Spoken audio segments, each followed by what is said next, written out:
right, welcome back, everybody.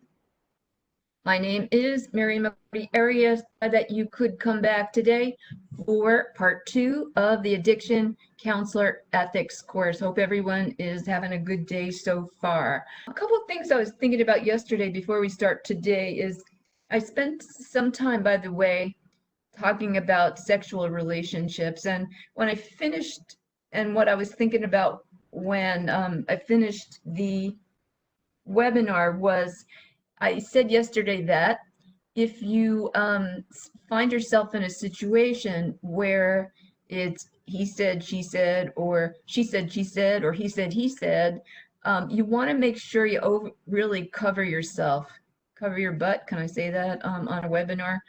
So that if somebody is coming on to you and you've given them and tried to set up a boundary about what not to do, but they continue to do that, let people know, let your supervisors know, let colleagues know. Don't keep it a secret. And when I've seen people get into trouble, by the way, if, say, for example, you do feel a connection to a client or patient and you feel like it could be sexual on your part, you really need to be careful. Talk to people, reason things out. That's what they say in some meetings that I go to, but you really don't want to keep it a secret. People get into trouble when they keep those things a secret and they escalate and people get into trouble. So I'm starting with that, but here's a couple of other things. Clyde, our IT person who makes sure that these are set up, was just telling me some things before about broadband and Wi-Fi. So sometimes, depending on what you're connected with, that Wi-Fi is not the strongest. I know in my house or my computer, I have a laptop and it's attached to my cable and it's Ethernet. So generally I don't break down, at least during the webinars, or at least knock on wood, have not yet. So just be aware that sometimes if your computer goes in and out, it usually comes back. If you have problems, you can write it in the chat box. I can't take care of it, but Clyde can give you some advice on that. Okay, so we hope that this becomes again, a good experience. Let's start with a question, and I promise I won't ask you where you live, but when you think about ethics, when you think about when you learned your ethics, who did you learn your ethics from? Who did you learn your ethics from? So if you want to start to write that in, I can tell you a story about that as I've been thinking. When I was a kid, my father was a blue-collar worker, hadn't finished high school, and worked for Con Edison. And so he didn't fit into the stereotype, though. He always encouraged us to be respectful of other people from all races, backgrounds, ethnicities, everyone. And when I found that it really worked was when I got engaged to my late husband, Juan Arias, who's from the Dominican Republic. My father welcomed him into our family. He welcomed him warmly, and my husband never forgot that. So it just made me think about, where you learn, what you learn, and who teaches you that. So I can see that actually people are writing in from your parents, then in school. Parents are getting a good list, coworkers and mentors. Anybody else? And actually, I will also ask for those of you who've written in, when you think about ethics, what are some of the messages? What's one message you got from your parents that really kind of goes to ethics? Or somebody who raised you if it wasn't your parents? Yeah, and again, people learn. It is a process, and I was saying that yesterday, so that you can learn your ethics from your family, you learn from school, you learn from your job. Anybody else?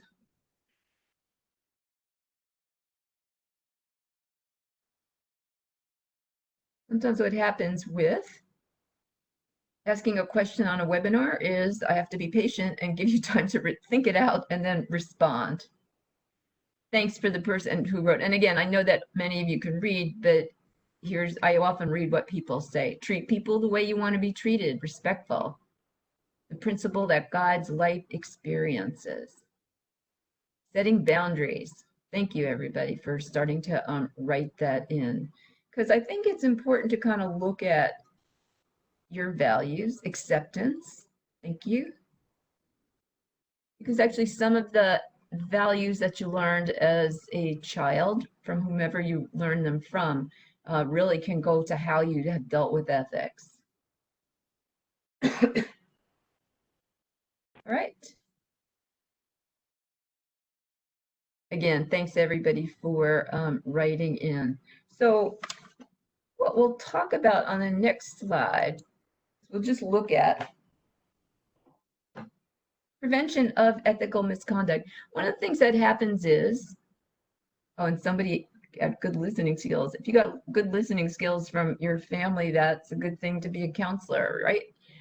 When you think about ethical misconduct and what happens, you know what sometimes used to happen to us as trainers?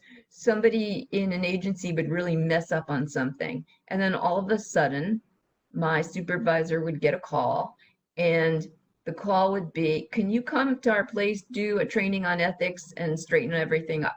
And sure, we like to go, but I think it's important, by the way, that sometimes going in for one training doesn't really fix everything. So, I mean, here's a couple of things. And for those of you who are supervisors, you want to think this out. For those of you who are not, find out at your place what goes on in terms of ethics. So teaching ethics, yep, we're doing that today. Many people, for example, will do that at case conferences, so that as people bring case examples, in a sense, it's really can be looking at ethics.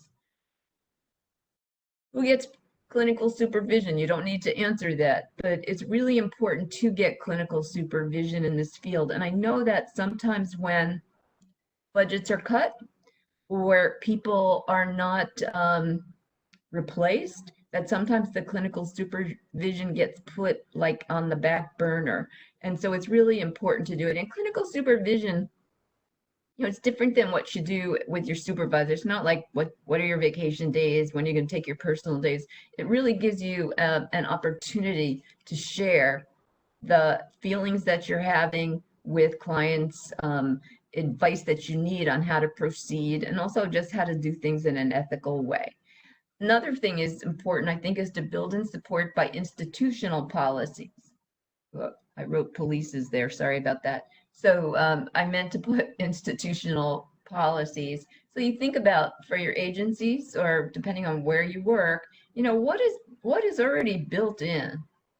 Yeah, it's actually corporate, somebody just wrote in corporate compliance training on an annual basis.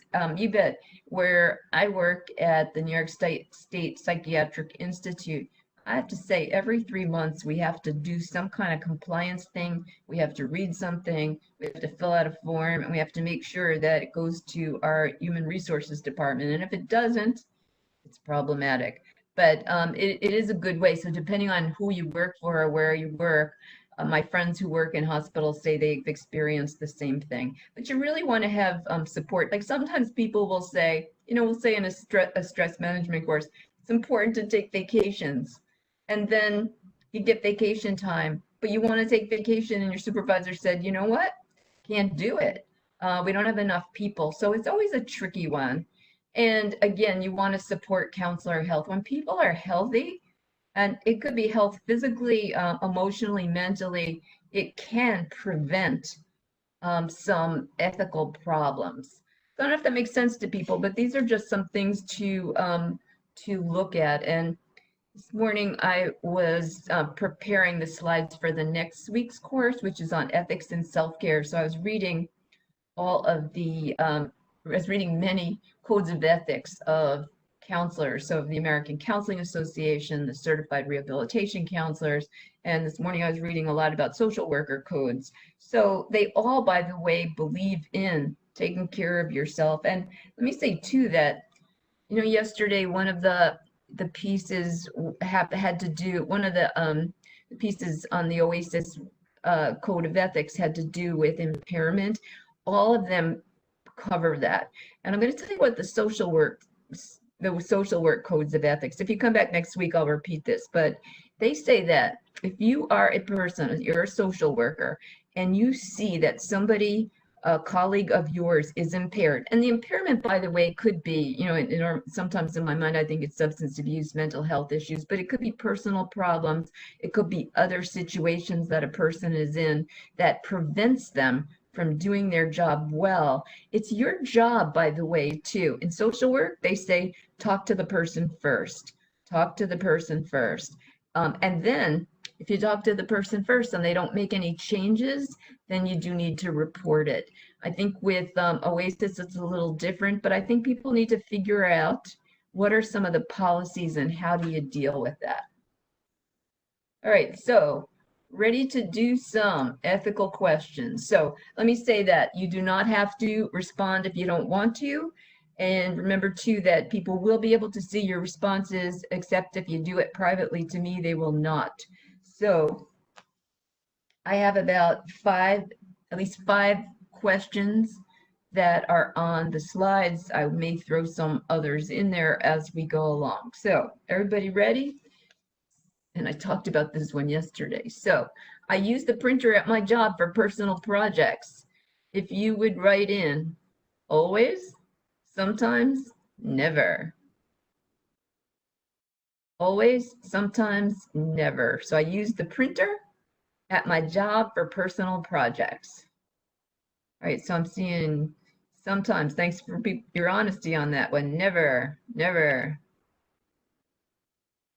Sometimes.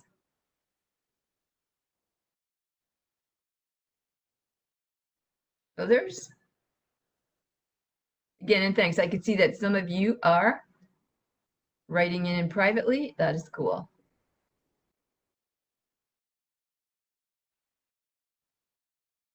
Oh, somebody just wrote about continuing education credits. You will get for this course 3 hours the end of today, or actually you'll get the certificates towards the end of the week for KSAC credential. This course, by the way, has not been approved for social work credit, so that may be something different.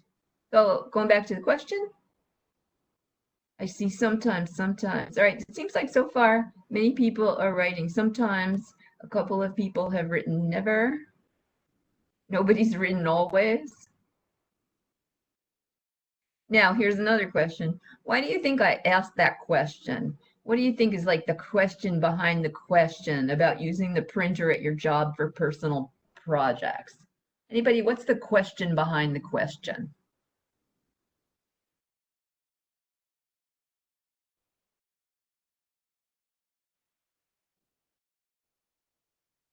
Or I can tell you some of the response. I can tell you, by the way, why I picked out some of these questions. So for example, I was saying yesterday, some things on ethics are black and white. Having sex with a client is a black and white situation. It's like never. It will, yeah, thank you for the person who just wrote. Yeah, you can actually look at your own honesty about how you work with that, and where you compromise and where you don't. So it's interesting because I know in the OASAS, their trainer manual, they talk about, people might not have robbed a bank, but, do you steal pens from your job or do you use the printer? There's a whole variety of things of where you want to go. And again, I think also you need to know at your site what is what's acceptable, what's not. Like for example, where I am now well, I'm actually at my home, but where I work now, they're very strict about things. So it would make me very nervous to use the printer for personal projects.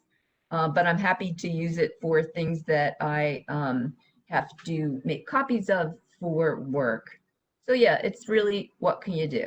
All right, let's try another one. All right, this one may be a little different than using the printer. So here's the question. I let people know it is not okay to use racial and ethnic slurs or insensitive terms in front of me. Always, sometimes, never.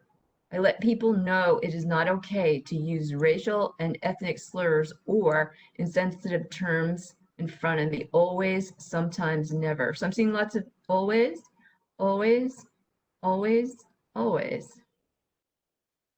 By the way, these are not, a lot of times, some of these questions, there's not a right or wrong.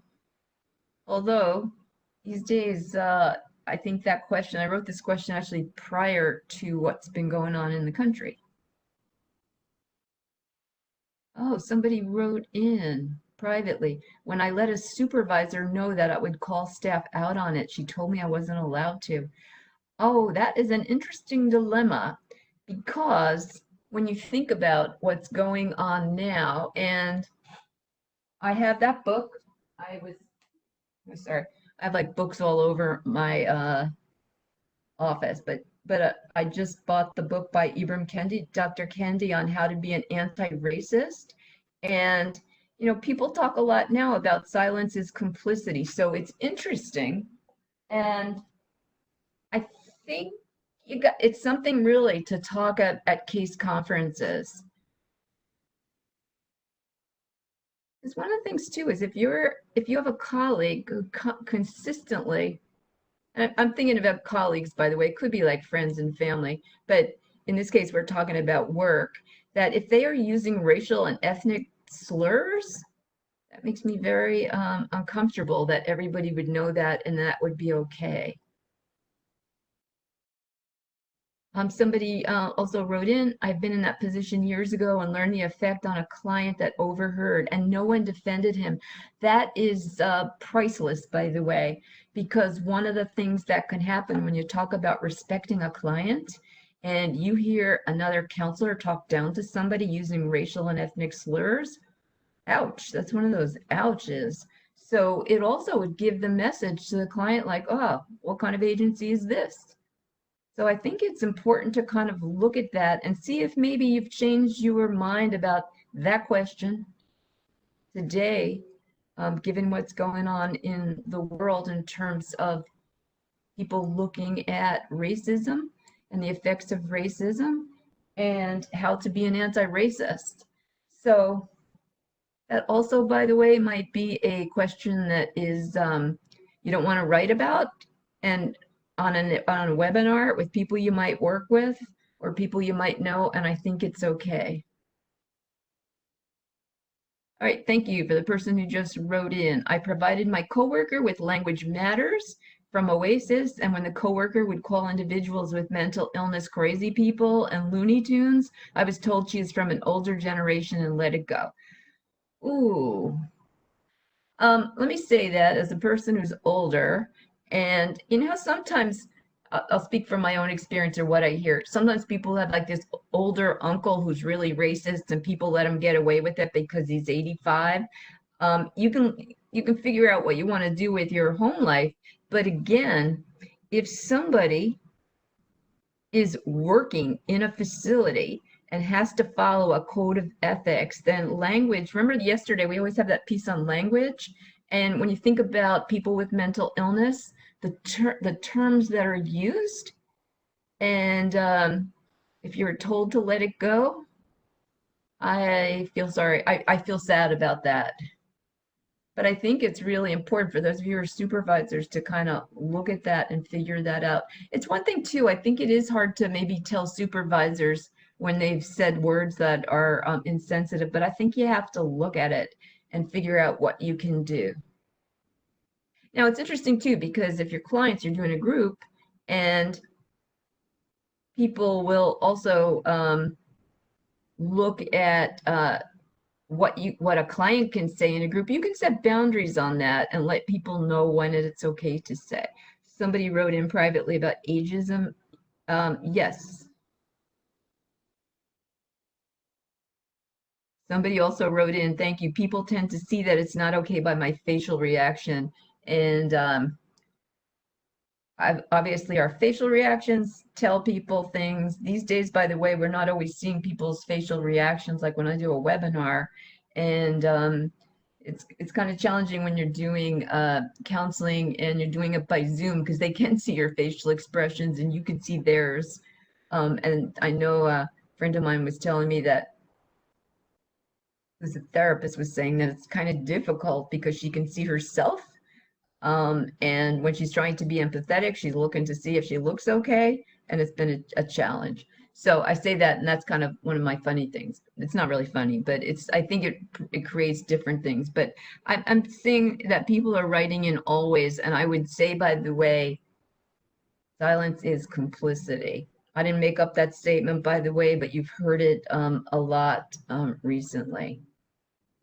What you could put in there, by the way, in sensitive terms, I would also put in terminology around LGBT people, lesbian, gay, bisexual, and people of transgender experience, because that is another situation where sometimes people think it's okay to say things. So let people know, but know yourself. And we always talk about having our belly barometer, and we kind of explain it as when something happens and your stomach turns, pay attention to it. All right, thanks again for those of you for taking the risk on that one. And if you didn't write in, that's okay too. And yeah, somebody wrote about swearing and religious words are thrown around. Oh, and thanks for the person who read about ageism. This is how we perpetuate that people over 50 cannot learn. Then employers will not want to hire older counselors. That's why we have trainings. Thank you for saying that. Because people can learn over the age of 50. I know that for sure. In fact, the more you learn, the better it is for your brain. But if somebody's going to stay in this field and they're not going to learn what's going on, you know, it's one thing about technology, but in sensitive terms, there's really not a lot of room for that. And that's my value, I suppose. All right. Thank you again for writing that in. All right, let's try another one. Question number 3. I understand and accept that family is defined differently by different cultures. Extended family members, godparents, if you believe. Always, sometimes, never. Please write in. I'm seeing a lot of always, privately, which is cool. Mostly always, thank you. And again, I appreciate people's honesty. You know, one of the things too is that sometimes when people are in a training and it's on cultural competency, people don't always want to share what they're feeling, but it's good to know what you are feeling, because if you're not aware of your own biases, you can't really work on them. So I think it's important to look at. Yeah, I see lots of always. Thank you. You know, this is this is kind of an old story, but I was training once in Connecticut at the welfare office, and we were doing some trainings on the effects of the influence of families on decisions. So that in some families, by the way, culturally, the family is involved in the decisions. In white families or Caucasians, and these are generalizations, is that often it's the person makes their own decision. But you've probably seen situations where families were involved. So the situation is this case manager who is white, she's working with a young woman who is Dominican, and she was working on getting her a job. So the young woman gets accepted to a training program, and the counselor says to her, "Oh, that's terrific. We're really excited about that." The young woman said, "I'd like to run this by my family first." And the counselor said, "I don't think you should do that. You know, we always talk about self-sufficiency, so please don't do that." And it turned out that the client accepted the training situation right on the spot, and it didn't work out. And what this case manager said in the training was she wished she had thought about that ahead of time. It would have been more successful. So how people make decisions is also, I think, important as well. All right. Let's try another one. Question number 4. I recognize and understand the beliefs and concepts of emotional well-being vary significantly from culture to culture. I recognize and understand that beliefs and concepts of emotional well-being vary significantly from culture to culture. What do you think? Always? Sometimes? Never? always, sometimes, never. I'm getting a lot of always on these, which I think is probably a good answer. One of the questions I'll ask you is, what do you think is the question behind the question? Like, why do we look at beliefs and concepts of feeling good from culture to culture? What do you think is behind that?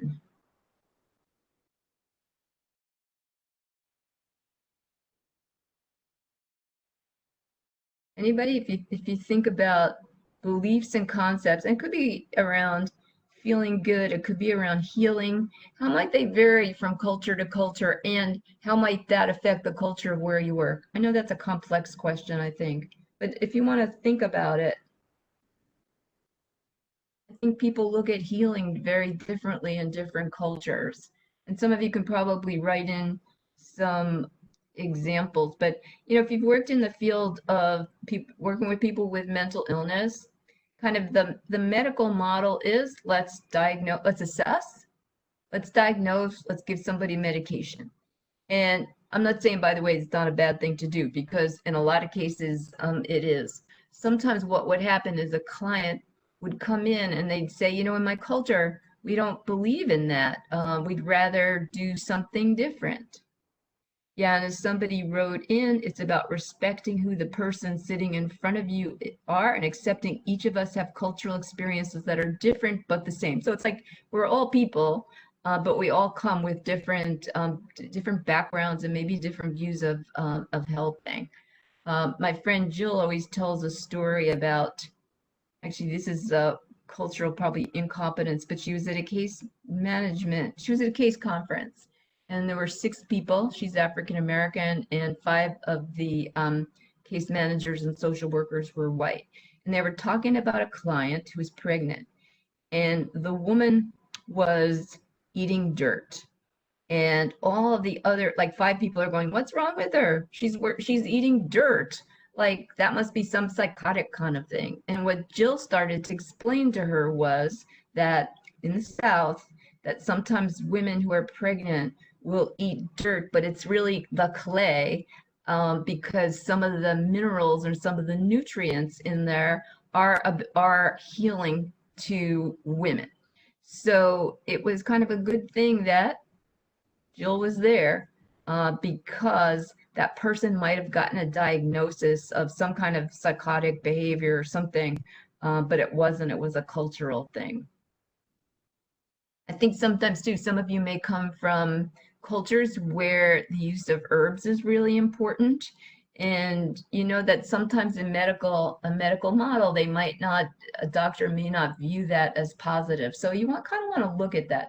I will say, by the way, is it's good for people to know, if they are taking herbs, that they share that information with you, because sometimes some of the herbs that people might take in terms of healing might not mix well with, let's say, their medications for HIV, or their medications around mental health. So I think it's something to keep in mind. And somebody said, yeah, that's why cultural awareness is very important. Absolutely.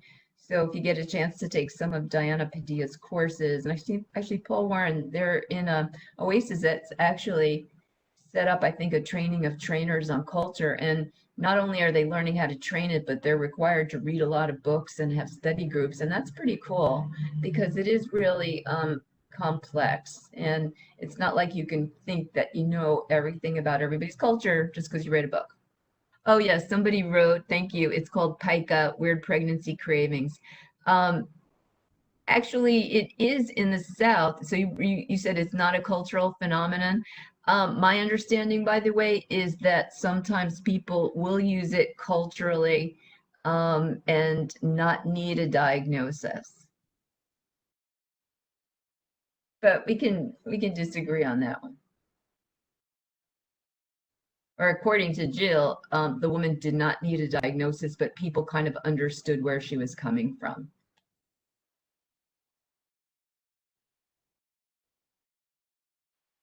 Thank you for sharing that. All right. Oops. Here's another one. Question number 5. During the time of COVID-19, it is okay to be loose about confidentiality. Who says always? Who says sometimes? Who says never? All right, I see lots of nevers coming in. Lots of nevers. Good, I don't see always and I don't see sometimes. One of the reasons I put that in there is because I guess I was thinking when the pandemic first came about, people were all of a sudden were working from home and everybody had to look at their piece of how you were doing counseling by phone. Were you still following confidentiality? And yes, you still have to do it. I was looking this up this morning to see if anything has changed about that. And I'm going to say for New York, by the way, it has not. So the law actually hasn't changed about confidentiality. The HIPAA law has not changed. A couple of things though that came to mind is I was reading in the Times, I think last week, about Michael Phelps. He's the swimmer, the Olympic swimmer, who is involved with Talkspace. And what it was saying, by the way, is Talkspace is an opportunity for people to go online and to work with therapists. However, not all of them are qualified to be therapists, and also they are not there's a fair amount of people who are not following the confidentiality law. So for example, when you have and I know for those of you who work in hospitals and some of the city hospitals, for you to get into your to client records, it's really difficult. So what they were saying was that some of them were not following those same requirements. So that made me a little nervous. I will say a couple of things around that is the American with Disabilities Act still says that all medical information should be kept private. All medical information should be kept private. There's also, I think, a lot of information, and it's not about confidentiality, but when you go back to work, some of you may be back at work, there's questions like, can they ask you all those questions? Like when I go into my office every so often, they will ask me, they do this at the hairdresser too, by the way, they'll ask questions about, have I been coughing? Have I been hanging out with people who were diagnosed with COVID? They are allowed to do that. They also are allowed to test you. So know that actually your employee assistance programs have to set up programs that are okay. All right, before we get to talk about ethics and technology, I'd like to throw in another question that's not on there. And we started to look at it yesterday. So here's the question. It is okay to accept gifts from a client. It is okay to accept gifts from a client. Who says always, sometimes, never? It is okay to accept gifts from a client. So I'm seeing lots of nevers. It's probably, when in doubt, I think it's important not to. I know, for example, what people will do. So yeah, it's a never. Nobody's written sometimes or always. When I was a home-based worker, it was insulting not to accept coffee or tea. Yeah, if you are doing home visits, you sometimes have to figure out how to say yes or no appropriately. So sometimes, for example, when people are doing home visits, they may say, yes, I'll take some coffee or tea, or I'll take some water. But sometimes if people are making you big meals, that's another thing to look at as well. Going back to the gifts, and we can come back to the meals, by the way, is somebody wrote, never the agency allows a gift under $5, but best practice is never. One of the things people have been doing, from what I've heard from people, to be safe, first of all, if you get a present from somebody, figure out whether it's appropriate or not.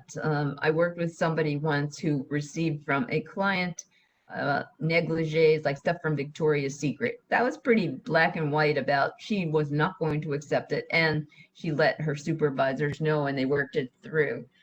sometimes people will bring things in around the holidays, like if they bring you a box of candy or I'm saying something they made. A lot of times people don't like to eat what people bring that is that they made at home because you don't know what it's in it. But sometimes people will say, right, if somebody just wrote in, we can't really accept gifts, but I will share this with the staff. And then you put it so everybody can have it. It's sometimes, and I said this yesterday, sometimes a bad habit to get into where somebody feels like they have to buy you presents. And I know culturally, by the way, I think that's important to look at too. But think about it. Somebody is putting money into getting you a present, and they might not have the money. So let's see and you can again see what people are writing. Some of you are writing in uh, privately. Somebody said, I have accepted a gift for the office after explaining I could not accept a gift personally. Good answer. Culturally, the person may be offended. However, explaining that your services are free to them and that you're not allowed to take gifts as per regulation helps. You can always blame your agency and just say, at our agency, we are not allowed to accept gifts. And that takes away, by the way, the onus on you being culturally insensitive, and then people can kind of get the message. Going back to the person about the home-based, that couple of things to keep in mind. I worked with a nurse once who used to do home visits for people living with HIV. And what she did was when she went into somebody's home, the first thing she did was ask them for a glass of water. And she was very purposeful about why she did it. She did it because she wanted them to know that she felt safe being there and it wasn't about drinking water. Sometimes what happens is people get into situations where if they cook for you one day and you like the food, they're going to think that they have to cook for you all the time. I was doing a training once where actually somebody said that they went to somebody's home to do a home visit, and the person had made their favorite foods, and there was like a lot of pernil and all kinds of good stuff. And they said they ate it because they didn't want to like say, no, I'm not going to eat it. But they did after they ate it. They said nicely, thank you, but you don't have to do that in the future. But I used to have that discussion actually with my husband, who was also a counselor. And as I said, he was Dominican, and some of his clients who were either mainly were Dominican or Puerto Rican would sometimes bring him food. And I used to get, I don't know, maybe I was jealous or something because they were bringing him food. But it was just something that he said that he had to accept. All right, let's go to, all right, I'm going to ask you to write in again. Ethics and technology, by the way, and I think actually at some point we'll do a whole course on ethics and technology, but why don't you look at the first question and think about and maybe write in what are some of the challenges that you have faced regarding ethics and technology? So you don't have to worry about what we're going to do about them yet, but think about what are some of the challenges you have faced regarding ethics and technology. So I will be quiet and let you answer that. What are some, oh, actually, I just said I'll be quiet. Now I'm reading the question again, but what are some of the challenges you have faced regarding ethics and technology?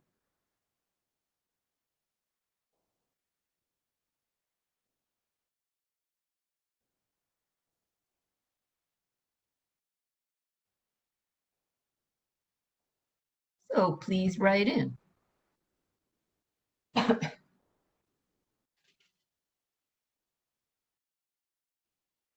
Ooh, consent forms were sent to me, but the clients involved were not mine.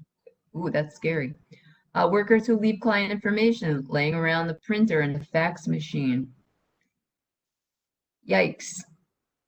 It's interesting too, because whenever we used to do the courses on HIV confidentiality, and this, if people are still faxing where they might not be, or leaving things at the printer, if you go to print something and it's private, you really have to almost stand there and wait for it. I once worked at an agency. I was doing some consulting, and it turned out that my desk was near where the printing machine was. And I was always surprised that I would go and I would see really personal information about people that I really shouldn't have seen. Did I read it? Sometimes, yeah, it's like postcards, but my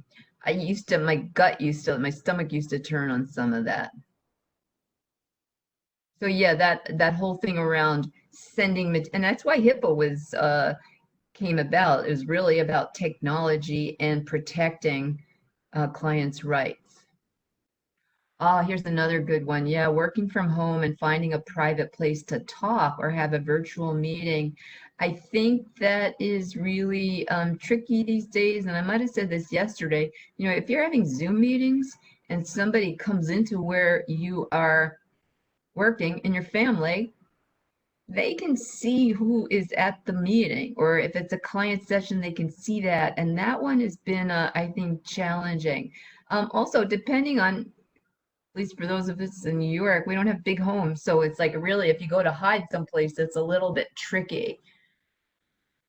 Yeah, another person wrote in, jobs not providing phones, so personal phone use is expected. That one is a tricky one too. And I would say, tell your supervisor that, you know, one of the challenges is if you're using your personal phone, and let's say you are shopping at Target or wherever, and all of a sudden you're starting to answer phone calls, you're actually you are breaking people's confidentiality. So jobs really should provide for that. Easy for me to say from here, by the way. Yeah, also somebody wrote too about times while using the laptop if information is really secure after experience a virus where I just shut everything down. That is something. So you have to really look at your job. What are some of the firewalls that you have to have? And that's why, like at a lot of places, it's really hard to get into. Like for Columbia, for us, New York State Psychiatric Institute, it's almost very difficult to get into our email. Oh, thanks for the person who said I trained myself not to look at the documents if it does not have my name on it. I'll have to remember that next time. Another person wrote, I asked my coworker to have a patient sign a consent to disclose information for emergency housing, and he failed to do so. And I called the program and gave them the number to contact the patient. Yeah, that was a tricky one. Working from home, I cannot mail information, so I have to use secure email. And that's, again, that is important. If you're doing that, I think that's good because it will protect it. Yeah, and somebody wrote in to me, never ask someone to do your work and always ensure to cover yourself.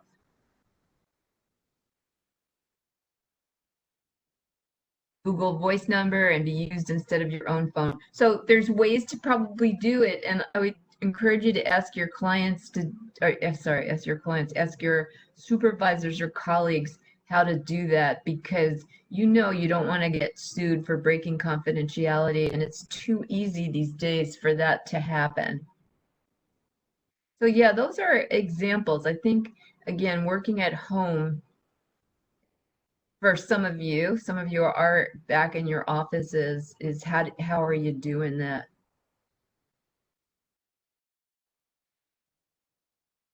All right, we'll talk about what we can do about them. I may come back to that question, but here's just a couple of things. And some of these were done before the pandemic, but a couple of things about regarding email. So the privacy rule allows providers to communicate electronically with patients. And for example, when your doctors are going to remind you of an appointment, like I get texts, I get emails. I used to get phone calls. I don't get them anymore. But it is okay to do that, but it's got to be in compliance. So your bosses need to know what you're doing. I remember talking to a pediatrician who worked with a lot of adolescents around HIV, and she made sure that she got a number. They seem to all have their own cell phones. She was really clear with them about who had access to those cell phones. And that when she texted, they would text back. If she were to leave messages, that would be a whole nother thing. But you can do that. But again, there needs to be a policy. They can email you. And so the rules around email are. You just really have to know, what are the reasonable safeguards. What comes to mind too is, I don't know if you ever did this, but sometimes you think you're texting one person and you've texted another. Luckily, I haven't done that too much recently that I could think about, but sometimes, or you think you're texting one person and they're on a stream and like everybody else sees what you're writing to them. I was guilty of that, but I don't want to do that anymore. So it's just find out again at your place, I think, what is important. I mean, other things we know about emails is, and going back to, by the way, your own phones, sometimes what happens is like if somebody gets arrested, what do? They go for your phone, they go for your cell phone and they'll look at everything that you wrote and things you think that you deleted are still there. And we know that emails are stored at multiple locations. So you know how sometimes you delete it and you think, oh, good, no problem, it's deleted. But it doesn't mean there aren't copies still out there, and that has been a challenge. Oh yeah, as I just wrote, or I said kind of, but emails are vastly easier for employers and law enforcement to access than phone records. So yeah, if you, I have this thing with, actually with texting, I never write mean things when I'm texting people. I don't usually write mean things anyway. I would probably rather talk to the person, but I'm very careful about what I have either through email and also through texting. I think in the course next week we'll talk about one of the things to do is that sometimes if you write a mean email, don't send it. Don't send it right away because too many people get in trouble for that. So you want to be aware of that. And again, we know that email can be stored for a very long time.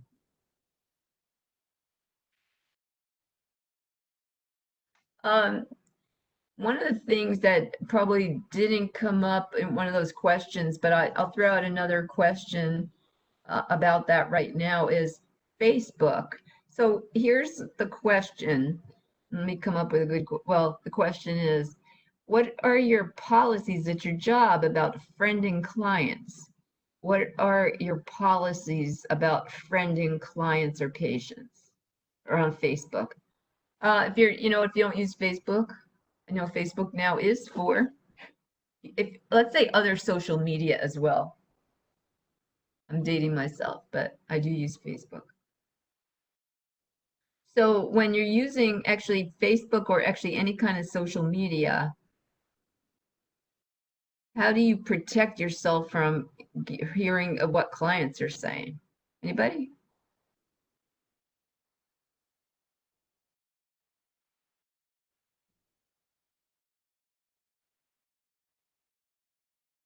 Anybody, if you would like to write in.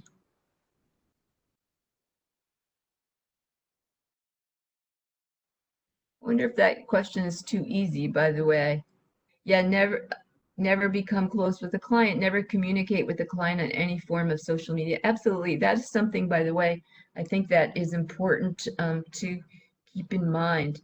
So here's a couple of things to think about. One is, and many of your agencies may have policies on this, but you do not want to friend your people who are clients or patients of yours.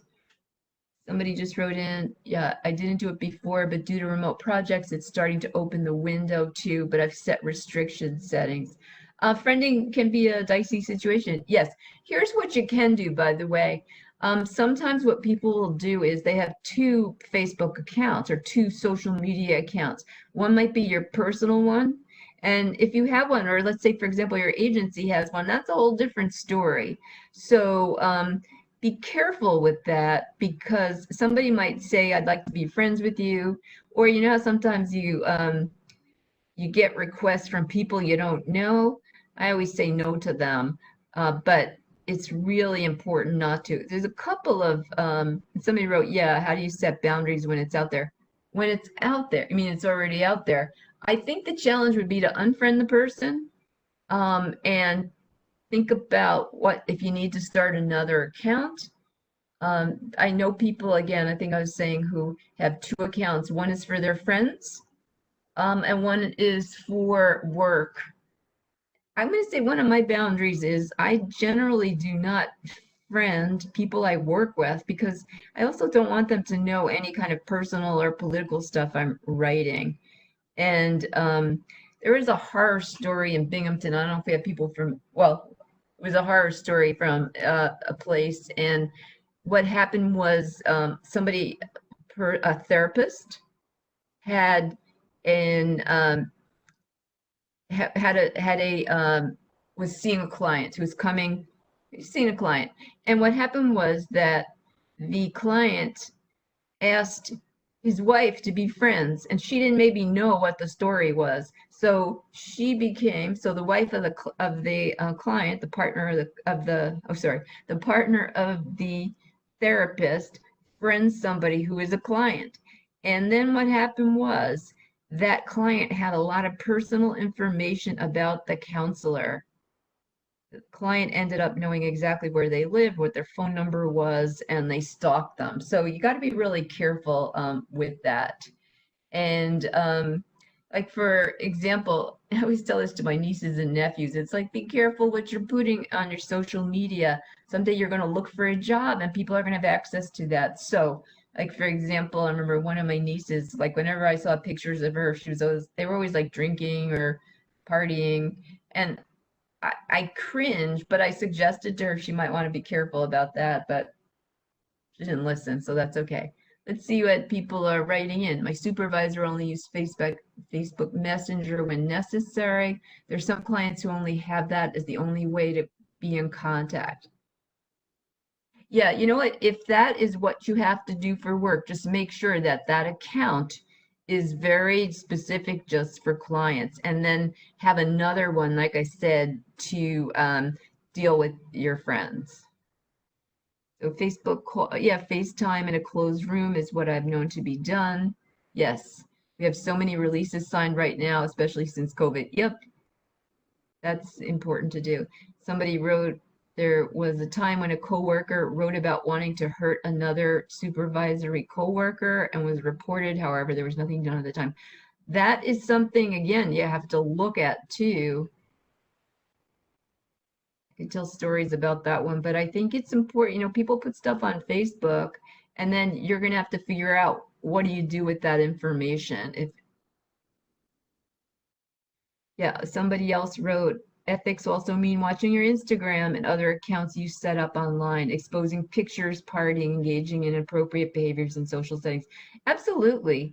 I was just talking to, I should just say a family member and not get specific, but a nephew of mine had been posting a lot of very, interestingly enough, conservative information about what he believed. And it was really a little bit out of it was unusual, I would say. And yet he might want to get a job working for a real estate company. So when you think about what people have access to, another friends of mine who work for OASAS say, you know how when people go out, and they do this in Instagram too, right? By the way, people go out, they go to a restaurant, they take pictures of their food, they take pictures of who they're with.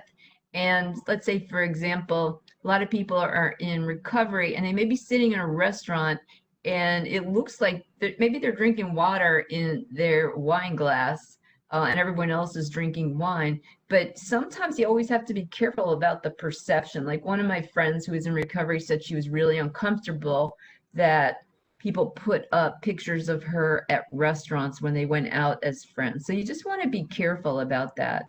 Once it's out, by the way, it's there. Oh yeah, somebody wrote the problem may not be what you post, but what a family member may post, and you are part of the picture. Yeah, that becomes a challenge. But let's say, for example, if you post something on Instagram, let's say your sister posts something on Instagram and you're in the picture, it could be okay, unless you have to be careful is if you had clients also on that Instagram post. I think it's interesting too because it's easy to Google anybody and get access to those pictures, even if you're not on Instagram or Facebook. I know that, in fact, from an ethical point of view, by the way, you don't want to Google. your patients or clients, because it fits into some of the pieces on technology that you have to also look at why you're doing it. If you're doing it just to be nosy and find out more information, that's one thing. If you do it for people you are friends with, that's a whole nother thing. But it's important really not to be Googling your clients. So as people are writing in, I think it's just some of the challenge of what do you do in this digital area? And I mean, it is really cool. Like, for example, whoever thought we'd be working at home? Again, for not all of you are working at home, but I do not miss my commute. Sometimes I do, but just walking from like the bedroom to the second room, I like. But I never thought that I'd be training from home so much. And actually, it's kind of fun. So, and many of you, they don't do, I was looking this up, by the way, as if there's courses on how to counsel virtually, because it's really, you know all the good counseling qualities, but it's tricky when you're on Zoom, you can see their picture, they could see you, or you're in different kinds of settings, or you're on the phone and you can't see people's faces. So there's a lot of things that go on. Oh, somebody said no Facebook. Yeah, and if you choose not to do that, by the way, that's cool too. I just think people should think about what they post. Oh, it's funny because I have a sister, she posts stuff that's like too much information. And so sometimes like I'll tell her, stop. She doesn't listen to me though. Okay, somebody wrote in, thanks for writing this in. A coworker, I posted a picture of herself in a bikini several times on different occasions at the beach, and a patient viewed it and showed the entire clinic the pictures and harassed her for months. Her skin was thicker than his because she stayed employed, but lesson learned. I think that's thank you for that example, because word travels fast, and what the coworker thought might be harmless could really affected her job. Thanks for that one. I think that's, again, another good example. So lots of things to think about, but I will say that the confidentiality law has stayed the same, the HIPAA law has stayed the same, and your agencies really need to have policies so that they're still doing that, and also trying to figure out how they're doing it virtually.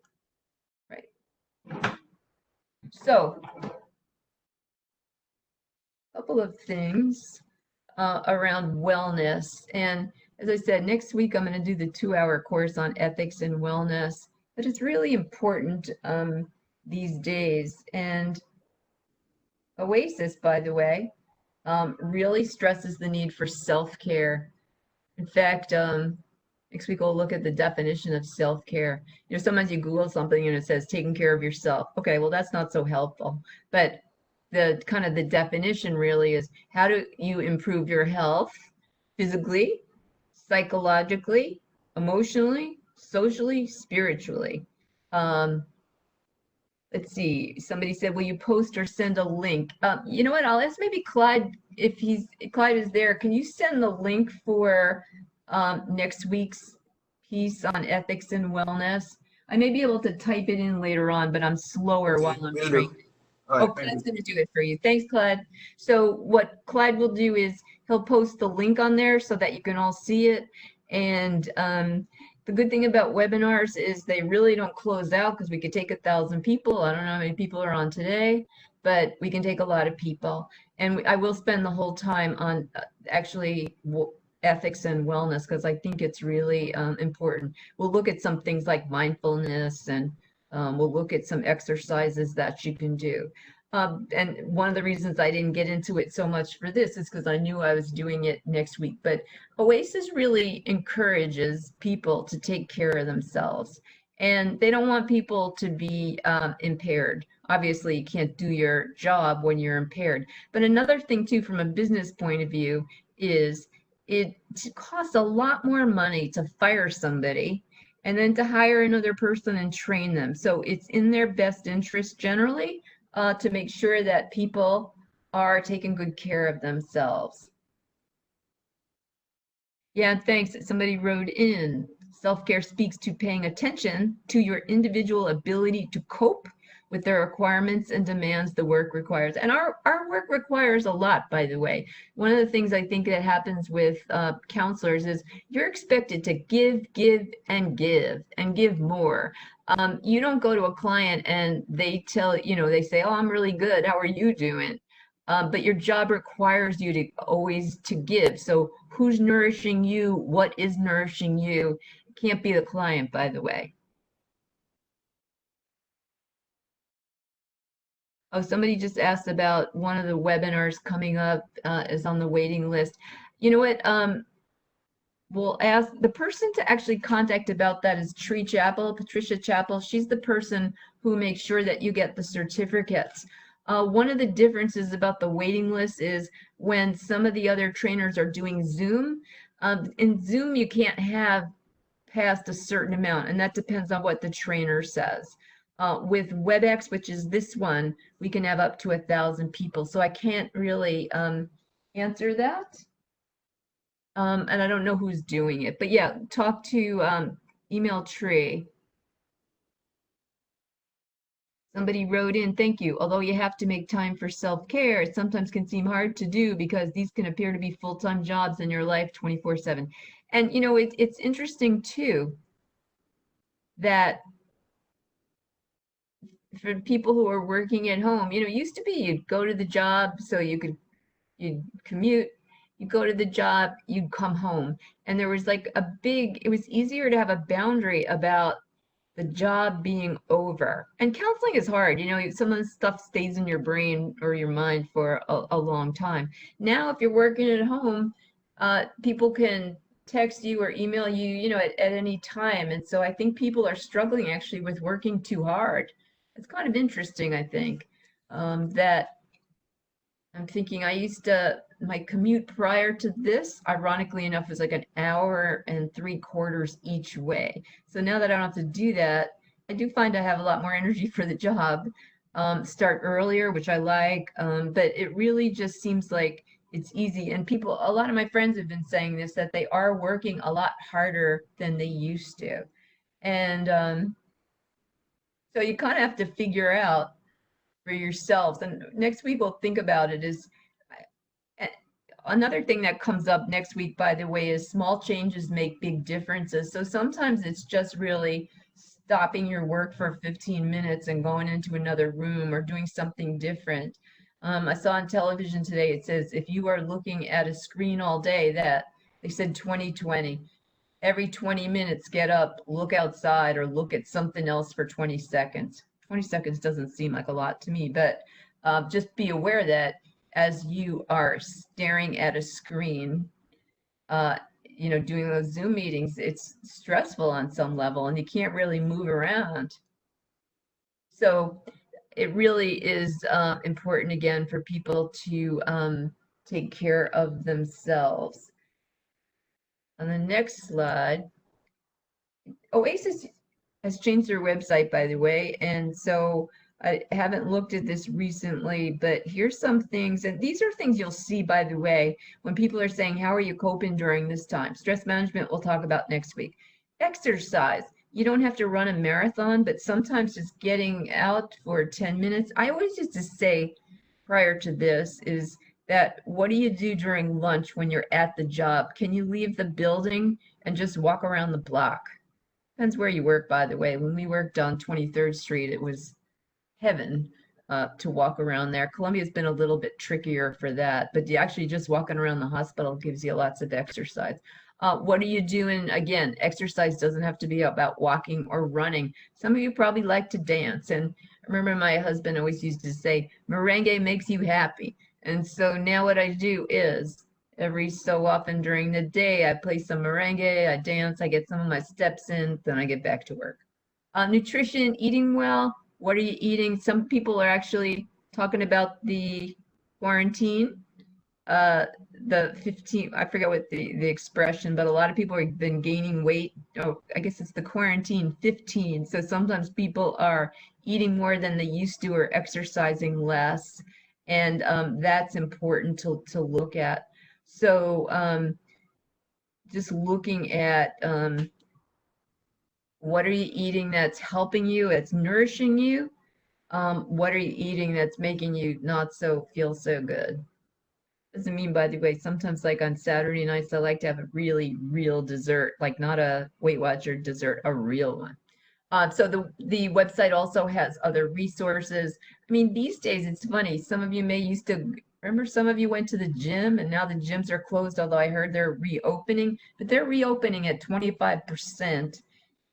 That's going to be a little bit tricky. So what have you been doing in some of the resources? I mean, one of the good things about Zoom is you can do, I go to a Zumba class, which is held in I am sitting or dancing in my apartment, but the teacher's in Tacoma Park, Maryland, and we become like friendly. So lots of resources. Also, I think on doing yoga, and I think on YouTube, there's actually a lot of free things for dancing, for yoga, for meditation that you can look at.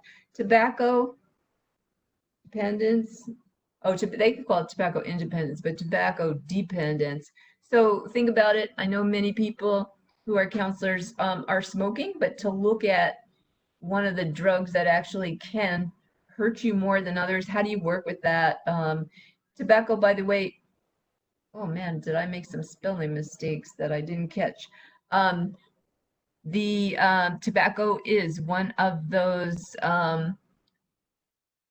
drugs that's really hard to give up. So if you are in recovery from tobacco, I think that is great.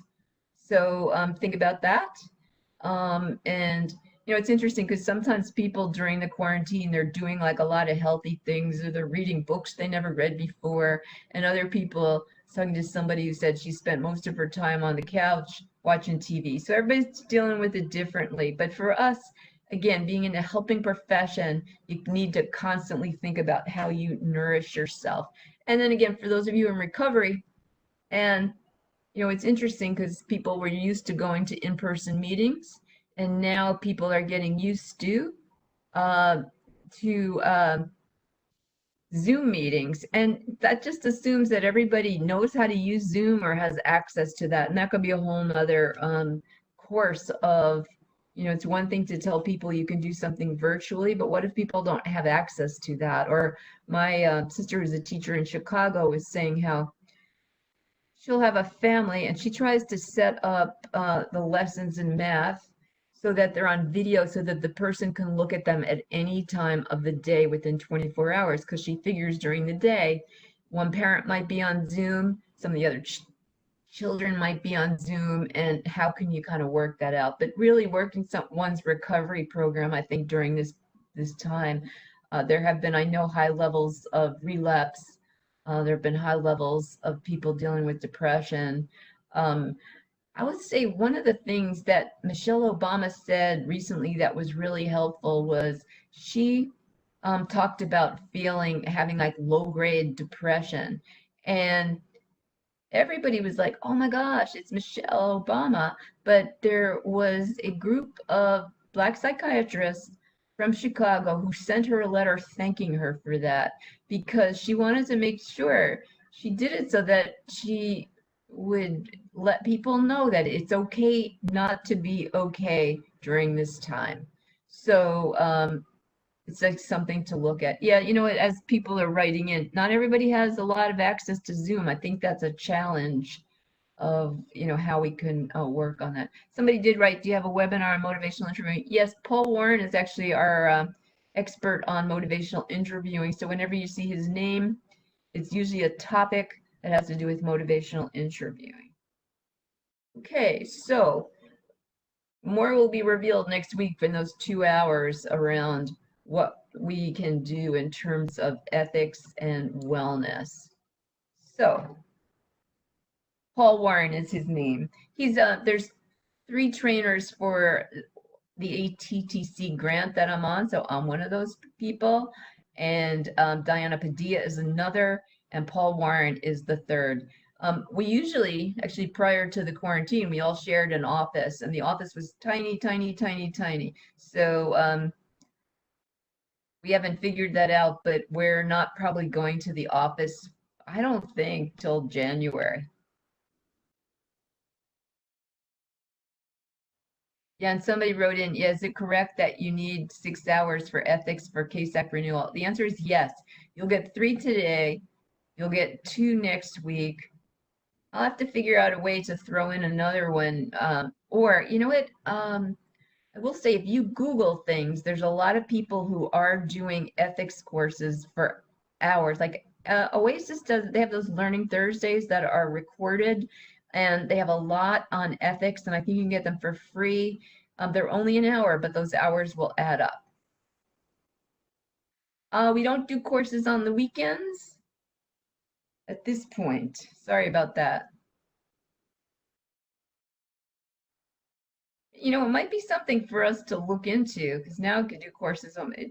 It would really speak to, again, the whole staff of who's available on the weekends or um, in the old days before the quarantine, I have been to places where I used to do consulting at a place where the counselors work from 4 to 12 and I went there at 6 p.m. So, you know what, you can write that, write all those things on the evaluation or let um, Tree Chapel know, and she'll let our supervisor, Mike Chapel, know. We'll kind of figure out how we can work with that. Because we really, part of why I did this, by the way, is because I knew people needed to be re-credentialed. Another thing I will say is that if you have about 25 people at your agency, in the old days, sorry, I'm saying old days for like prior to March 17th, um, not like 85 years ago. What that meant was that we could go to your site for free to do things if you were in New York or New Jersey. And sorry, not for the other states. But what you could do is if you had 25 people at your site and you needed the ethics courses, contact Tree Chapel and they'll contact me and we could do a Zoom on that one. So those would still be free. And maybe I can work around some of the times. Would also have to agree with Clyde, our IT guy, because he works hard, hard, hard. He's always working on everybody's webinar. Okay, so more we'll talk about that next. Not sure we have a lot of time to do this, but I will. Let's go with one question. During COVID-19, you know, sometimes all those things that you used to do, you can't do anymore. So, for example, sometimes people relied on going to church, and I know, by the way, that God isn't just in a. People have told me this. It's just not about the building, but the rituals for church for some people. People are missing. Going to the gym, going to the movies, going out dancing, all those things that people used to like to do, even just going out to eat is a challenge these days. So I'll just throw out, this may be one of the last questions before I get to the evaluation. Oh yeah, there is church on Facebook Live. Yeah, and you know what? No question about that. That one can have access to anything around that, but it's really having one access to Facebook and to Zoom, and figuring out how to do that. But thanks. So I just asked, how did you learn taking care of yourself? I see people are walking. You need to be around others besides your family. That's a tricky one for a lot of people, by the way. Some people I know who are quarantining with their family love it, and others are getting divorced. Um, sorry, that's not funny. I was just thinking about I think for all of us, we've had to figure out how do you see your friends and family and stay safe, and that I think has been, at least I could speak for myself, has been a challenge. Other things people are doing to take care of yourself during this time that you want to write?